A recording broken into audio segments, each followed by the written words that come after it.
আজকে মেকআপ ট্রেনিংয়ের third day. আজকে ছিল আমাদের থ্রেডিং ক্লাস। তো এখানে আমরা আইব্রো আঁকাচ্ছিলাম। তো কিভাবে কি করতে হবে ম্যাম আমাদেরকে শেখাচ্ছিল।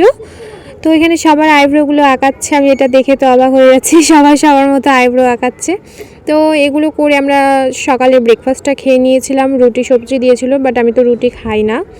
তারপরেই তো আমরা এখানে আইব্রোটাকে প্র্যাকটিস করে নিচ্ছিলাম। তারপরে দুপুরের খাবারও চলে আসলো, ভাত ডাল পাঁপড় ভাজা লেবু ছিল, পনিরের তরকারি, তারপরে পটল পোস্ত। যেহেতু শনিবার ছিল তার জন্য আজকে নিরামিষ হয়েছিল।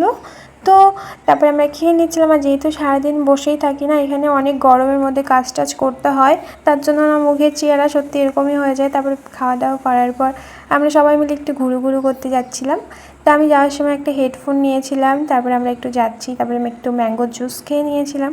দোকানে কিছু কেনাকাটা ছিল, ওটা কিনে নিয়েছিলাম। তারপরে সন্ধ্যার টিফিন দিয়ে দিয়েছিল। অনেক দিন থেকে মিনুর কোনো ভিডিও দিতে পারিনি। তোমরা কি মিনুর ভিডিও মিস করছো? কমেন্ট করে বলবে তো।